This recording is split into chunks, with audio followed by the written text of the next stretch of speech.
Welcome back to hidden facts. Baba தர்காவில் புதைந்திருக்கும் புதிரான மர்மங்கள்.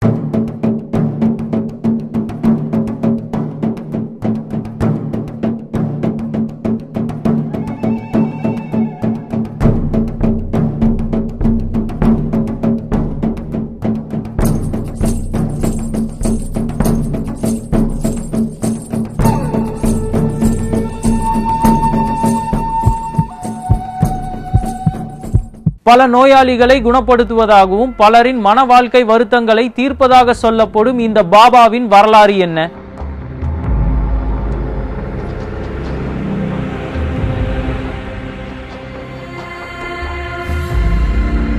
ஏறத்தாழ 600 வருடங்களுக்கு முன் அரப் நாட்டின் அரசு குடும்பத்தை சேர்ந்த அஷ்ரத் தாவூத் ஷாவாலி பாபா என்பவர் தன் குருவின் அறிவுரைக்கு ஏற்ப ஆன்மீக தலங்களை தேடி அரப் நாட்டில் இருந்து தன்னுடன் 11 பேரை அழைத்துக் கொண்டு பல நாடுகளுக்கு புனித பயணம் மேற்கொண்டார். இந்த பயணத்தில் அவர்கள் ஆன்மீகம் அவதரித்த நம் பாரத நாட்டை வந்து அடைந்தனர்.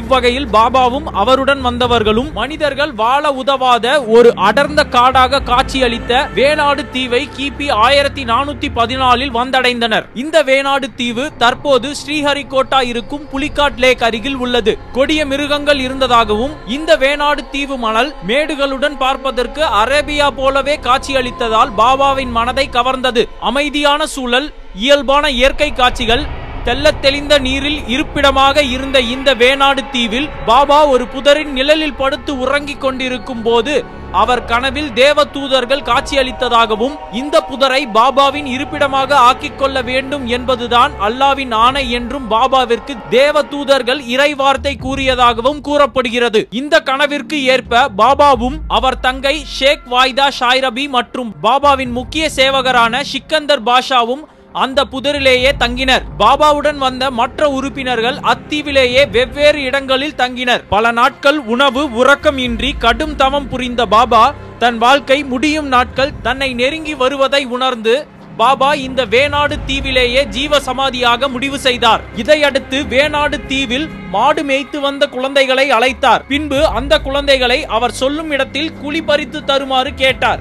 அந்த உதவியை செய்தால் அந்த குழந்தைகளுக்கு வெல்லமும் பருப்பும் தருவதாய் பாபா சொன்னதாகவும் இதையடுத்து பாபா தன் கால் விரலால் 6க்கு 3 அடி அளவில் பாபா வரைந்த ஒரு நீல சதுர கோட்டிற்கு அந்த குழந்தைகள் குழி பறித்ததாகவும் இதனால் மகிழ்ச்சி அடைந்த பாபா அருகில் இருந்த மண் திட்டைகளை வெள்ளமாகவும் பருப்பாகவும் மாற்றி குழந்தைகளுக்கு கொடுத்ததாய் சொல்லப்படுகிறது. அந்த குழந்தைகள் அந்த வெள்ளத்தையும் பருப்பையும் உண்ணும் சமயத்தில் பாபா குழந்தைகள் தோண்டிய குழிக்குள் இறங்கி படுத்துக் கொண்டதாகவும் அதற்கு பின் அக்குழந்தைகளை பித்து நிலையில் வைத்து அவர்களை அந்த சமாதியை மண்ணால் மூட சொல்லி இருக்கிறார் என்றும் செய்வதறியாமல் அக்குழந்தைகள் பாபாவை உயிரோடு மண்ணில் புதைத்ததாகவும் அக்குழந்தைகள் வீடு திரும்பிய பின்புதான் அவர்கள் செய்தது அவர்களுக்கு புரிந்ததாகவும் சொல்லப்படுகிறது. அதற்கு பின் நடந்ததை அக்குழந்தைகள் ஊர் மக்களிடம் சொன்னதாகவும் உயிருடன் புதைக்கப்பட்ட பாபாவை மீட்க ஊர் மக்கள் ஆயுதத்துடன் வந்ததாகவும் ஆனால் இதை விரும்பாத பாபா ஊர் மக்களை குழப்புவதற்காக 6 அடி நீளமுள்ள தன் சமாதியை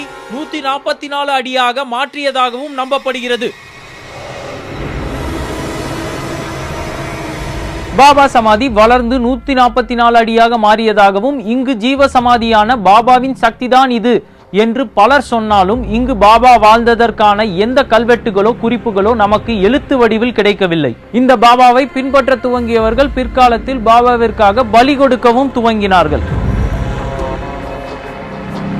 இந்த பாபாவின் பக்தர்கள் கூட்டம் அதிகமாய் இருந்தாலும் இங்கு சமாதியாய் இருக்கும் பாபாவின் ஆவி உயிர் பெறுவதாய் நம்பப்பட்டாலும் இந்த பாபா இந்தியா வந்ததாகவும் அவர் இங்கு வாழ்ந்ததாகவும் சொல்லப்படும் அனைத்துமே எந்த சரித்திர சான்றுகளும் இன்றி வாய்வழி தகவல்களாகவும் வம்சாவளி கதைகளாகவும் இருக்கிறது. ஆனால் இந்த கதைக்கு உயிர் கொடுக்க உதவுவது அமாவாசை அன்று உயிர் பெற்று மூச்சு விடும் பாபாவின் சமாதிதான். இந்த சமாதி உயிர் பெற மிருகவதை சட்டம் ஆக்ட் 1950க்கு எதிராக இந்த சமாதியின் அருகில் பல உயிர்கள் பலி கொடுக்கப்படுவது இயற்கைக்கு எதிரான உண்மை. சாந்தமாக உறங்குவதாய் சொல்லப்படும் இந்த பாபாவிடம் கேட்ட வரம் கிடைப்பதற்கு இங்கு கடா பலி தருவது ஒரு பழக்கமாக இருக்கிறது. இதனால் இந்த வேணாட்டிற்கு அருகில் உள்ள ஊர் மக்கள் தங்கள் வேண்டுதல் நிறைவேற கடாக்களை இங்கு கொண்டு வந்து பாபாவின் சமாதியில் உயிர் பலி கொடுப்பது இங்கு விமர்சையாக நடைபெறும் ஒரு வினோத நிகழ்வு.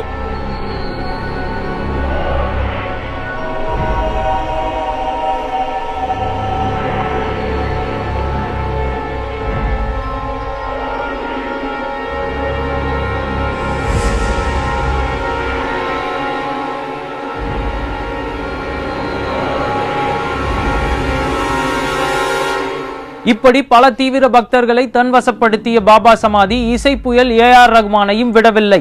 மண் தட்டமாக இருந்த பாபா சமாதி ஏஆர் ரகுமான் கனவில் சென்று பேசியதாகவும் அதன் விளைவாக ஏஆர் ரகுமான் இந்த சமாதியை சிமெண்டால் கட்டியதாகவும் சொல்லப்படுகிறது. அதற்கு பிறகுதான் அவருக்கு பிள்ளை பாக்கியம் ஏற்பட்டதாகவும் சொல்லப்படுகிறது. நம்புவதற்கு சற்று கடினமாய் இருக்கும் இந்த பாபா சமாதியை நம்புவோர்கள் இந்த சமாதியின் பெருமைகளை சொல்லும் பல தகவல்களில் ஒன்று 1994 ஆண்டு ஆஸ்கார் புகழ் ஏஆர் ரகுமான் இங்கு வந்து மண் திட்டமாக இருந்த இந்த பாபா சமாதியை சிமெண்ட் சமாதியாக மாற்றி கொடுத்ததுதான். இதற்கு அவர்கள் சொல்லும் காரணம், ஏஆர் ரகுமான் அவங்க அக்காவுக்கு தொண்டையில் சேதம் வாழ்ந்து போச்சு. எவ்வளோ கோடிக்கணக்கில் செலவு பண்ணி அவங்களால முடியாது போச்சு. அப்புறம் இங்கே வந்து போனாங்க. இங்கே வந்து போகிறதுக்குள்ள அந்த நைட்டு அந்த அம்மாவுக்கு ஓவர் ஆகி போச்சு. ஐயோ நான் மெய்யாலும் அந்த வேநாட்டுக்கு போனேன், அந்த தர்காவனை போகிறதுக்குள்ள எனக்கு அதிகமாக ஆகி போச்சுன்னு உடனே அப்போ பாபா போய் கலவரத்தில் போயிட்டு நான் உனக்கு நல்லா ஆக்கிடுறேன், எனக்கு செய்தெல்லாம் செய்வான்னு கேட்டுக்கிறாரு. அப்பாவில் வந்து அவர் என்ன பண்ணாருன்னா அவருக்கு உத்தரவு கொடுத்தாரான் இவர் பாபா, எனக்கு ராவோட ராவு சமாதி கட்டி முச்சனும் பொய்து வரத்துக்காட்டியும் என்ன பிற்பாடு ராவோட ராவு 24 பேர் கொளுத்துக்க ரெட்டாந்து வச்சுக்கின்னு ராவோட ராவு முடிச்சுட்டு மேலே துணியை போட்டு கொய்த்துட்டு நான் அதுலேருந்து ஃபேமஸ். அடிக்கடிக்கு ஏஆர் ரஹ்மான் அவர்கள் இங்கே வரவா போவா இதுக்கு என்ன செய்யணும் ஏது செய்யணும் அப்படின்ற சில கருத்துக்கள் எல்லாம் செஞ்சு கொண்டிருந்தார். இன்றைக்கு நன்மையான முறையில் இவருக்கு செயல்படுத்தி இவர் கொடுத்த கருணையினால்தான் அன்னவர் இன்னைக்கு உலக லெவல் ஆஸ்காரோட வாங்க சம்மதித்தவர் இவர்தான் என்று நான் கூறுகிறேன். ஸ்ரீஹரிகோட்டா அருகே ஒரே இரவில் கட்டப்பட்ட இந்த கல்லறை கட்டுமானம் போலீசிற்கு சந்தேகத்தை தூண்டி இங்கு விசாரணை நடந்ததாகவும் சொல்லப்படுகிறது. இதை மூணவனே ஸ்ரீஹரிகோட்டாருக்கு ஹைதராபாத்துக்கு டில்லிக்கு எல்லாம் என்ன ஆச்சுன்னா பாம்பு வச்சு மூட்டான். இன்னும் என்கொயரி ஜாஸ்தி ஆகி போச்சு. ஒரு 2-3 மாதமாக போலீஸ் பாதுகாப்பு ஜாஸ்திங்க.